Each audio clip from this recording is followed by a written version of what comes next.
Ficou bom? Ficou bom. Então, estamos entrevistando o deputado Agaciel Maia, né, que ele vai falar sobre a sua trajetória política até aqui, no link do site Câmara em Pauta. Conheça o seu deputado. Agaciel, um prazer. Fique à vontade. O prazer é meu. Para mim é uma satisfação estar conversando com vocês.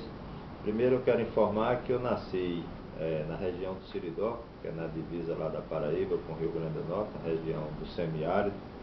Sou filho de pais agricultores, de uma família grande. Lá em casa foram 22 irmãos. E fiz o ginásio em Caicó, no Rio Grande do Norte, e depois, no final de 74, eu vim embora para Brasília para morar com um irmão. Esse meu irmão já tinha vindo do Senado do Rio de Janeiro. E fiz o segundo grau aqui em Brasília, ingressei no Senado como auxiliar de escritório em 10 de fevereiro de 77, portanto fiz 34 anos, sou funcionário de carreira do Senado agora, dia 10 de fevereiro de 2011. Depois exerci várias funções lá, fui auditor, fui diretor da Gráfica do Senado 9 anos, fui o diretor do Dr. Ulisses na Assembleia Nacional Constituinte, diretor responsável pelos impressos. Recebi elogio não só dele, mas como também de Afonso Arinos, pelo trabalho feito durante a Assembleia Nacional Constituinte. Depois, em julho de 1995, eu fui convidado pelo presidente Sarney, pelo trabalho que eu tinha feito à frente da gráfica, transformando a gráfica do Senado numa das melhores gráficas da América Latina.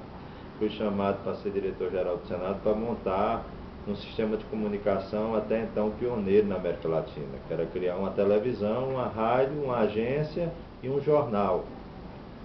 E essa empreitada foi sucesso. Hoje a TV Senado, que no início era muito discutida, muito criticada, e depois as principais televisões comerciais se preocuparam até no aspecto de audiência. Então deixou de ser a preocupação com as despesas da TV Senado e com a audiência da TV Senado.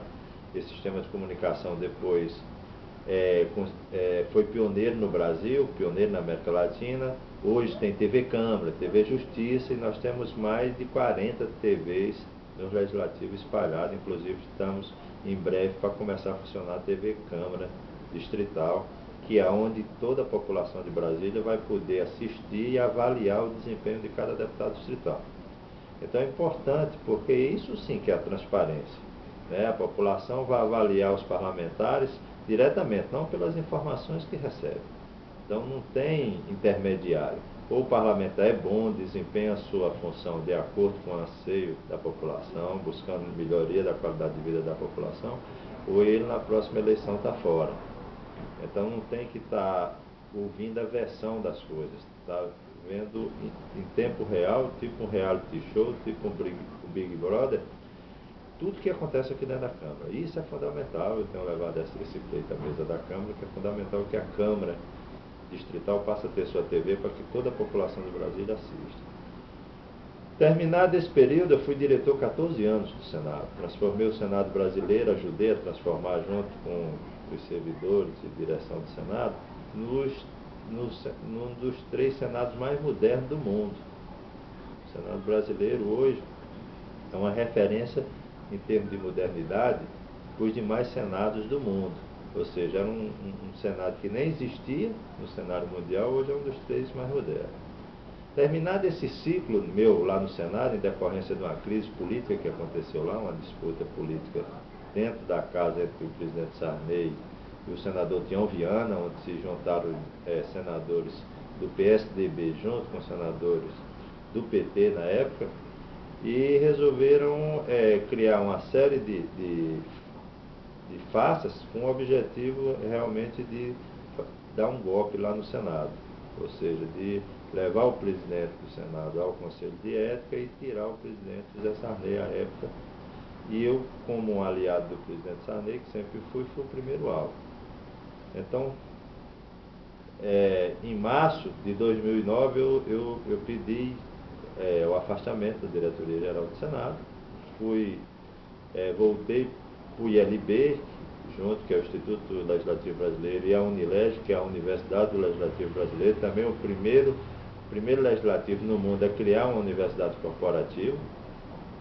foi até destaque em conferência do Senado na França, em 2002, onde o destaque foi exatamente a preocupação do Senado brasileiro em formar um quadro de excelência de servidores através da criação de uma universidade corporativa.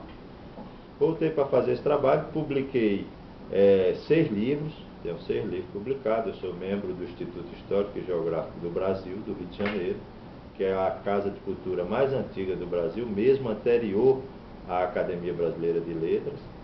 Sou membro do Instituto Histórico e Geográfico do Rio Grande do Norte, sou membro de honra da Academia Rio Grandense de Letras, e um dos livros de referência foi o Senado e seus Presidentes, onde eu fiz um estudo com a biografia de todos os presidentes que o Senado teve de 1826 até hoje. Então esse livro hoje é uma referência em termos de pesquisa.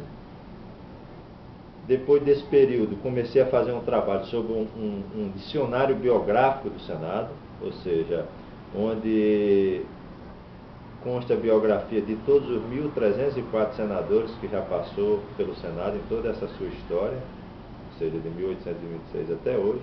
Tenho 2 volumes prontos no prelo. Essa minha pesquisa está um pouco interrompida em decorrência que eu resolvi pleitear uma vaga de deputado distrital, né? Um ano depois de ter saído do Senado, com uma mídia negativa em cima dessas questões políticas, eu resolvi me candidatar a deputado distrital exatamente porque, estando em Brasília há 36 anos, eu sabia que as pessoas que me conheciam, sejam de universidade, sejam de curso de pós-graduação, sejam de onde eu morei aqui em Brasília, que eu morei em Sobradinho, morei no Guará, morei na 408, essas pessoas que me conheciam não acreditavam naquela mídia negativa, porque sabia que aquelas informações eram decorrência de uma perseguição, de uma injustiça, em decorrência de eu fazer parte de um grupo político, né? E o grupo político adversário fazia esses ataques. Então, alguns achavam que eu estava maluco, como era que com tanta mídia negativa eu ia me candidatar em Brasília, eu tinha a opção de me candidatar no Rio Grande do Norte.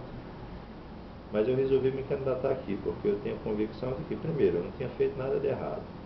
Segundo, as pessoas que me conheciam sabiam que votavam em mim. E como eu fiz só amizade aqui em Brasília, nunca prejudiquei ninguém, nunca fiz mal a ninguém, pelo contrário, só ajudei. Então eu me candidatei a deputado distrital, fui bem votado, tive 14.073 votos, né? Fiquei em 14º lugar dos 24, entre os deputados para ser a primeira candidatura. Muitos se surpreenderam. Vim aqui para a Câmara Legislativa com o objetivo de fazer um trabalho forte, né, baseado nessa minha experiência, 34 anos dentro do Legislativo, trabalhando com políticas nacionais.